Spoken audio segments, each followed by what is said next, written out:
Mm. Hey, was that kind of sounded like what we may hear on December 28th, maybe a little bit from Nick Kyrgios, right? So you're slowly warming up to the fact that Nope, you may nope, nope, nope, nope, nope. Hey, we're gonna get into that. We're gonna get Not gonna watch it. Not really listen. thinking about it. Not happening. Listen, Nick has some comments about this. Good. So, Bring it. Let's see. Let's see if he gets bleeped. okay. Yeah. If Curios has some thoughts on me Yeah. not being the most remotely interested in seeing that thing, then fine. Okay. Look, you and JB can watch it, and you can be like Yeah. two of the 8 people that are going to watch. Well, listen, yeah, that's true. The lowest ratings ever of the Battle of the Sexes, but I do want to Mhm. address that later on. Not because really what Nick said, but just because I want to hear you talk more about Sure. how much you have no interest in that. Yeah, I have zero interest in it. Yeah. Thank you for asking, and that's not going Hey, to change. guess what? My hangover's gone. I'm sure you'd be happy to Oh, know that. Yeah, yeah. yeah. So it's all Well, but gone. but, but I mean, we saw that Don Mattingly is leaving the organization, Yeah, and you which spoke about that so well last time we talked about how, boy, that moment with Bichette hugging him, you really wished Don would get a World Series ring.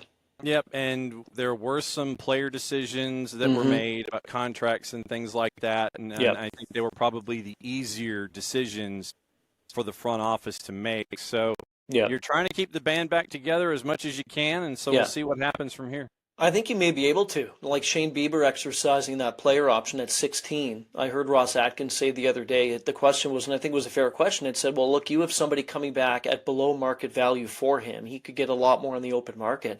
What does that tell you? And he said, well, I'm not going to talk about being on the open market, but we're happy that the offseason has begun the way it has. I think, and I'm looking at the salaries, Bo Bichette offered the qualifying offer.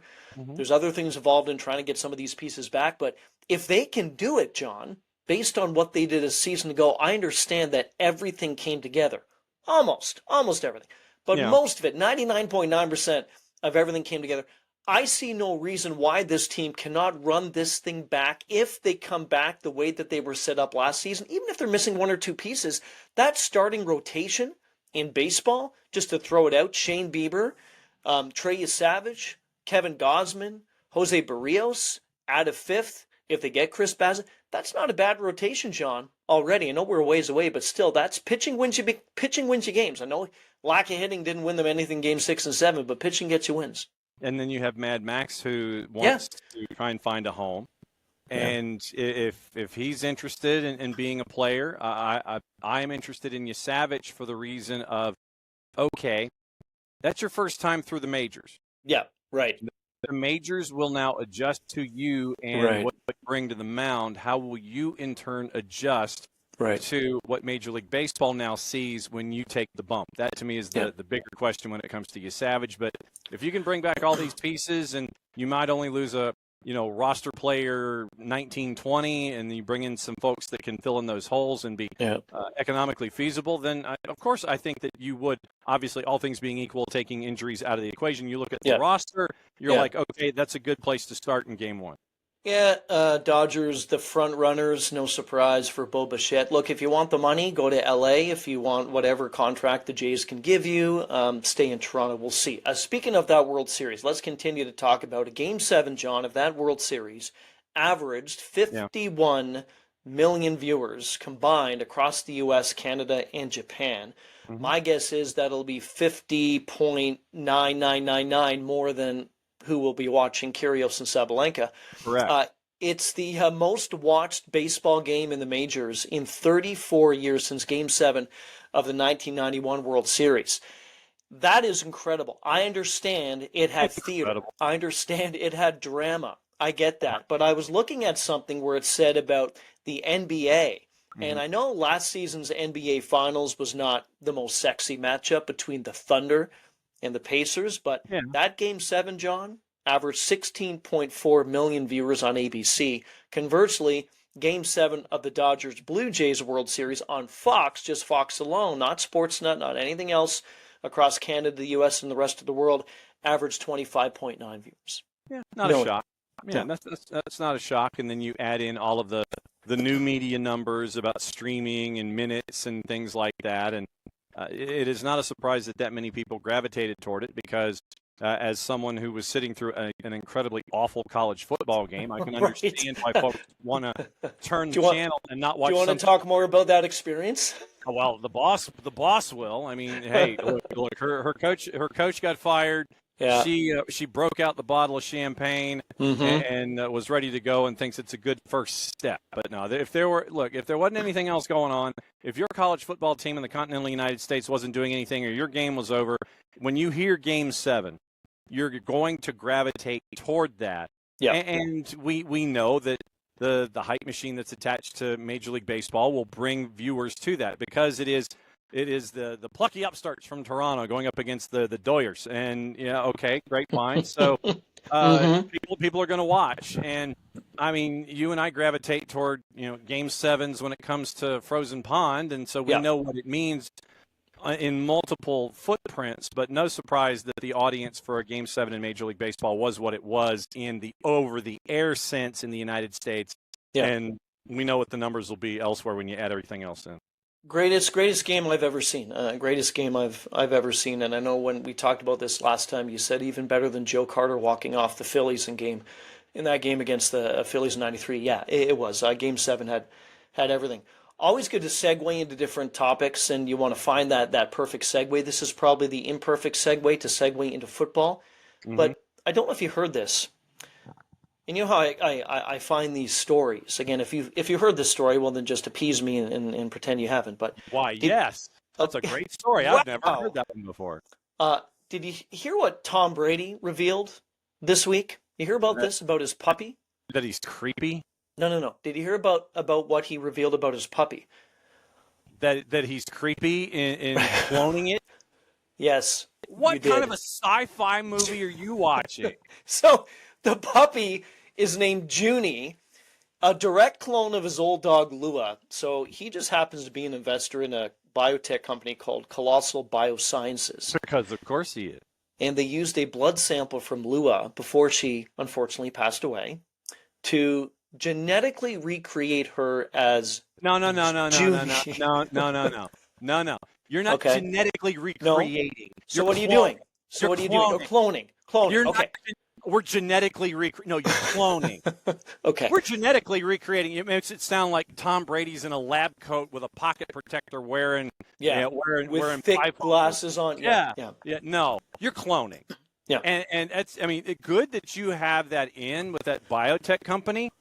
Look, I don't want to know. Look, it could be like multiplicity at this point where, if Junie gets cloned, you could have like multiple personalities of Junie depending on the day of the week and how it responds to it. Literally, this would be like the movie Multiplicity with Michael Keaton and Andy McDowell. You could have different versions of you that you're cloning there in your house. And, well, if you want, like, nice Junie to go out on the walk, you take nice Junie out on the walk. If you want guard dog Junie to sit there and make sure that no one comes in the house, that's the one that's at the door. So you could have, like, 19 different versions of Junie wandering through your life to sit there. It's like, okay, whatever situation I'm in, I want this version of Junie to be with me in this situation. Well, it's like, okay, I'm going out in public with a lot of people. I'm doing my game of the week for the Big FOX. I want that version of Junie. I want sociable Junie to be with me. It's kind of like, with where Kirk Herbstreit doesn't have to worry about it with Peter and with Ben and the Goldens that he has, because Goldens are naturally just kind of chill and want to play and they want to do their thing, and then they want to call color commentary when Dad puts the headset on them. But Tom Brady has the rare opportunity to sit there and pick a personality attached to Junie, version 1.0, apply it to however many different versions of Junie he wants to recreate, and then he can hook up with Sheldon Cooper from Big Bang Theory, and maybe they'll win the Nobel Peace Prize in veterinary medicine. I don't know. No, not happening. You're messing with the natural order of things. Kind of like what Tom Brady did when he was at quarterback. So it makes sense that he's now doing it with the genetic recreation or whatever the heck you called it. So did you prepare any of that? No. Okay, that was incredibly impressive. Two things with that, I'll end with it. Sure. Number one, you wonder if Junie was cloned in June. That would make sense if she was cloned in that month. Probably July. And You wonder if Tom's going to try to do something to clone a Giselle. Probably not. No. No, You no. don't want to go down that road. Like I said, No, but it's not a bad world with more Giselles. John. multiplicity can go Yeah. sideways, man. You don't look. Did you see Jurassic Park? Yes, John. Look, you're taking the mosquito DNA from Yeah. Sir And Richard just- Attenborough, and then you have to fill in the holes. And when you fill in the holes, bad things happen, man. Don't do it. It's like Jurassic Brady all of a sudden, or it's Dog Park. Instead of Jurassic Park, it's Dog Park. I and like he's that. the Richard Attenborough character, and he's got the cane with the mosquito in it and everything. And you wonder when Junie, the 19-foot version of Junie, goes and tears down Foxborough, and you see Junie going, rah! And Robert Kraft is sitting there looking at, I wanted it torn down anyway. We're building a new stadium. That's the kind of thing that you're tempting here. Yeah. And then there's Bill Belichick. Oh, it's Junie. Junie's that big dog. We're moving on to new Foxborough. We're going to move on to July. Mm-hmm. Now that that's out of your system, look at the bottom. Compton College football for seniors. And I saw this story, and this was just astonishing to me. So Compton College, they had a long-time nickname, and they put that to bed this fall. They adopted the Coyotes in September of 2025. Mm-hmm. And a big issue with that, so the team was formerly known as the Tartars, not named after the raw steak. So they decided, John, this season, because the season was going so poorly, to forfeit the last two games. They ended 0-10. They were outscored 480 to 12. Mm-hmm. They have now lost 35 straight games, dating back to October 2022. How about this? Maybe we can talk about cloning players to join this football team. This year's roster featured a 45-year-old wide receiver playing alongside his son, a 50-year-old linebacker as well, John. Mm-hmm. So they are pulling fans and people and family members from the seats, from the stands, and saying, can you please come help us win a football game? You're 50 and you're 45, and you're trying to play football to help a team end a 35-game losing skid. Hats off to you, but come on. Hey, look, you want to try and make the experience as enjoyable as possible. You want to. How is that enjoyable? How is that enjoyable? For those families that have those. Fair enough. For the families that have that opportunity to sit there and it might be it might be F and F, I don't know, but friends and family plan.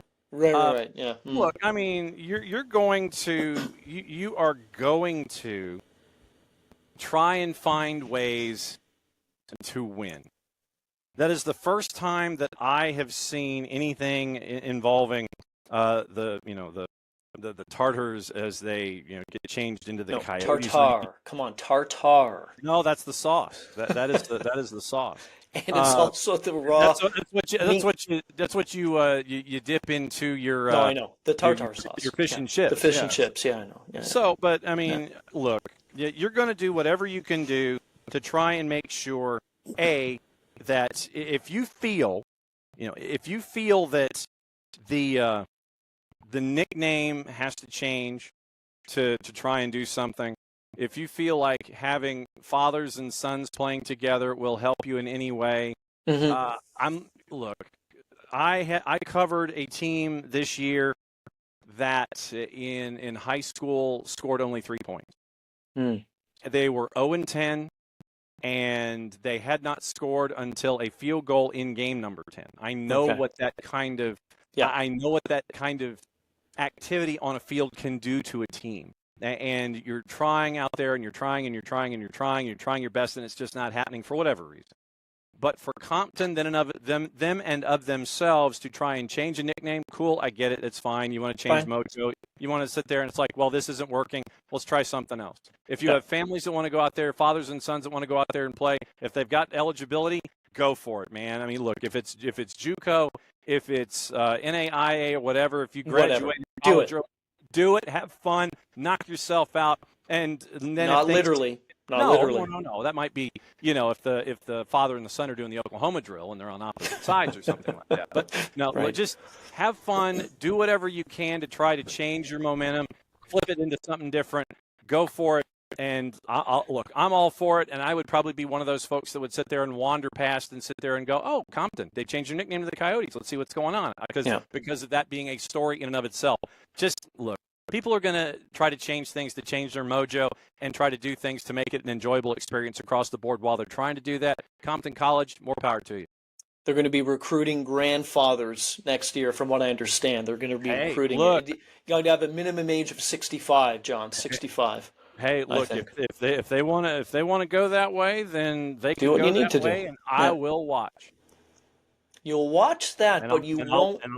Okay. Damn right, I will. Okay, let's move on. I thought this was so funny the other night, and one of the characters in the game in the NHL is Jordan Binnington. Great goaltender.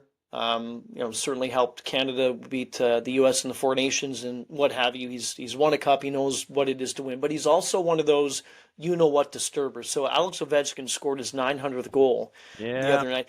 He should have already 1,000. You take away a few of the injuries in the games that he's missed, but the lockouts especially, the guy would be well over 1,000. Anyway, topic for another day. So the puck goes in. Yep. Ovi's celebrating. Everyone's celebrating. Goal number 900. That's absolutely astonishing to think that he has at least 900 goals, and he's got more to come. So then Jordan Binnington, who was in goal that night, decided, I'm not going to let anybody scoop the puck out of the net because they're all celebrating. So no one's come to scoop the puck out of the net. So I'm going to take it, put it down the backside of my pants. Backside of your front, yeah. Backside of the front, around the corner to the left and the right. And I'm just going to skate around and hopefully nobody notices. So the camera picks this up. Ref goes over, has a chat with him. I can only imagine what Binnington is saying. What? And then he comes out of the crease. He skates a bit over to the far boards with the ref in tow. And then, after a few seconds, he reaches into the backside of the pants, to the left, to the right, around the front, pulls it out, hands it to the... Okay, thanks, fine. Hands it to the ref. I have never seen that before. And only Jordan Binnington, I think, would be capable of doing that, or would think about doing that. Well, but as you admitted in your preamble, that he's one of those ish disturbers. He is. I think it's great. And the fact that you want to do something like that, it's like, okay, try and find it.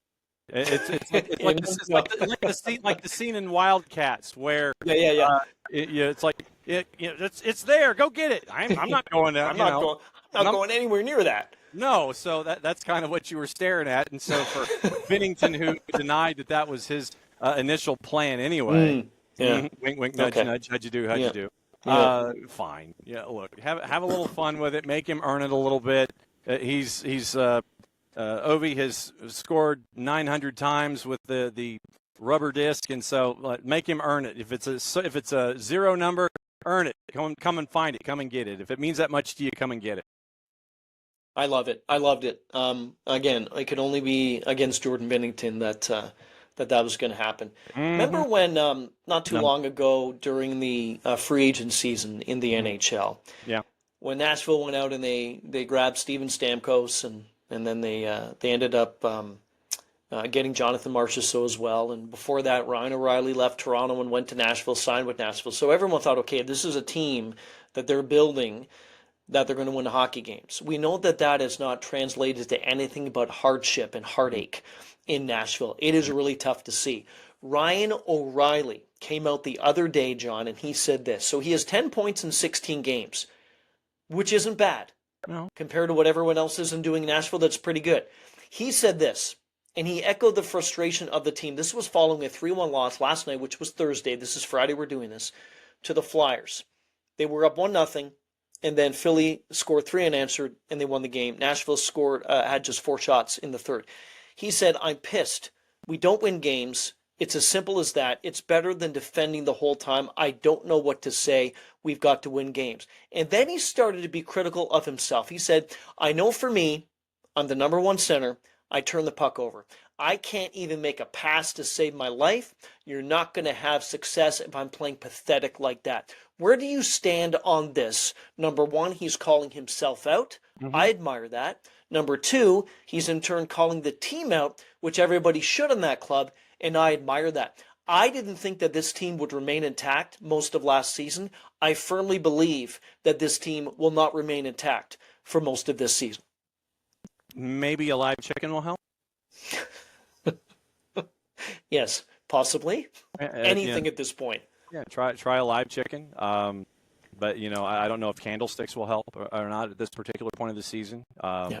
But I'm thinking it might get to that point to where you have to sacrifice a live chicken. You really do, and you cannot go. You can't go to a local fried chicken store, come back with a bucket, and No. have that suffice. Right. But I give O'Reilly full credit for first and foremost pointing the finger at himself. Mm-hmm. And if there are I just times, respect that, man. I respect that. absolutely. And Yeah. when you sit there and when you point the finger this way first, then that to me means that I'm invested and I care about what's going on in this locker room. I mean, Mm-hmm. he's getting paid 4.5 this year and next to be there Mm-hmm. in Nashville. And if things go off the rails, and I mean, they do have, I will say this, they do have cap space available to They do. themselves. So They they do. can make some moves if they're on the edge or if they want to try and solidify a spot. So it'll be up to the front office to figure out when it gets to that point of the season on trade deadline day, which should be a national holiday here in this hemisphere, if Nashville's Agreed. going to be a player or not. Mm-hmm. And do you want to stand pat or are you going to blow it up? Because I mean, you look at the salary figures that Nashville has. Forsberg is under contract for until 29/30. Mm-hmm. Stamkos is under contract through 27/8, making Mm-hmm. $8 million each. Marchessault is there through 28/9. Ryan Mm-hmm. O'Reilly's got one after this. You do have some decisions that you have to make involving Bunting and Hala and Cole Smith. You've got some RFAs that you've got to make a decision on.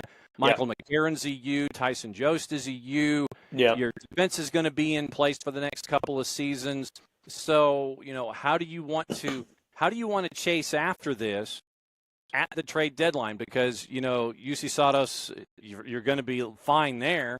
But I think Nashville, as we continue to have our conversations, when we get close to the trade deadline day, I want to see what it looks like. I want to see if the team is invested, if the team wants to sit there and say, yeah, we'll dig ourselves out of it. And if this is one of those early moments where you point at yourself and then you point in the room and go, we need to fix this issue. We need to fix it now so we can stay together as a group and not get blown up and get sent to all these different other places.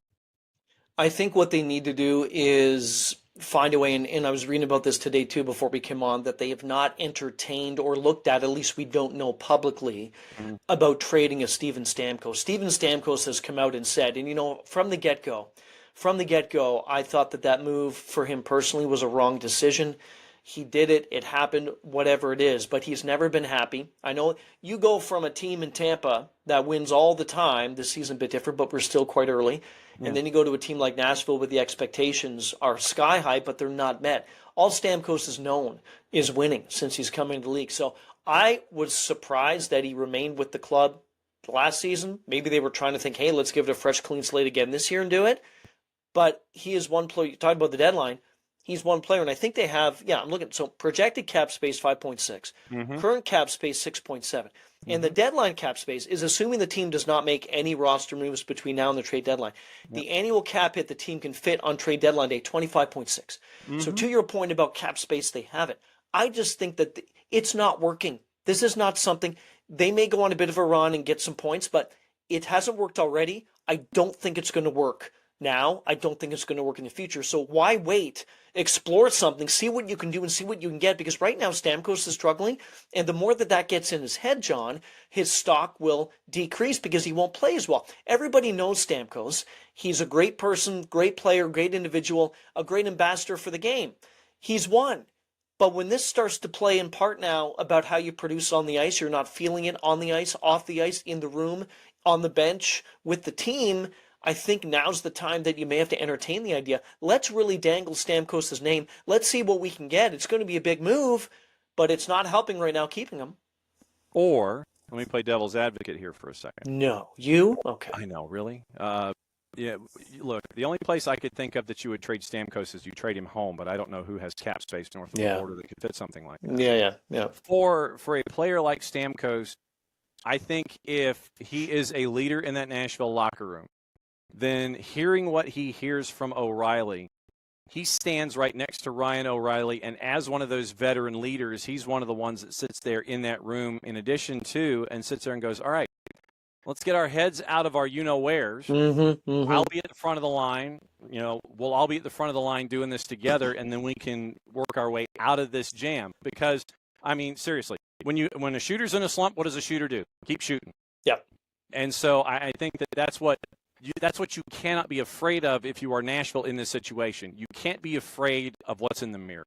You've got to sit there and take advantage of this situation and honestly sit there and apply all of this failure, and I'm putting that in air quotes right now, all of the lack of success early in the season, learn from it, and go, okay, we're a bunch of veteran guys. We can get our heads screwed on straight, and we can fix this. And then, obviously, as we get closer and closer to deadline, I think then you can have your decision. But Nashville being team no leaks isn't going to do what you suggest. It's only going to be in backdoor channels between now and deadline, if that even is an idea that they would want to entertain. You know how you said we Stamkos will stand beside O'Reilly and say, okay, let's get our heads out of our you-know-whats? We need to change that language to say, let's get our heads out of where Bennington put Sophie's 900th puck. I was going there, but I wasn't going there. Well, I took it. You threw it out. I don't want anybody's head to be anywhere close to Jordan Bennington's back of his front. Okay. Look, just hands off. I don't think anyone does, John. Hands off. Current cap space for Tampa, $485,000. I'm thinking that's going to be a bit of an issue. No, tight. I mean like home. I mean like north of the border home. That's what I'm thinking. Oh, yeah. Last one, and I wanted to save this right till the end. According to what I've been reading, is Nick Kyrgios is getting a little bit nervous, John. He's getting a bit anxious of this battle of the sexes because what he heard that you are not going to be watching this match, and he thought, well, what do I have to play for then if John's not going to watch this match? So now he's nervous as to, do I need to adjust the game? Do I have to really take it to the next level like I was going to do if John was going to watch? So right now, to me, Sabalenka's won the match because now she's getting into his head, and clearly you have gotten into his head. But the thing is, I mean, it's not even a true tennis court that they are. Look at this. I saved this from last time we did this. Okay, carry on. But in that particular matchup, literally, the rules aren't even equitable. I know. He gets one serve, and he's serving and playing into a smaller surface. Yeah.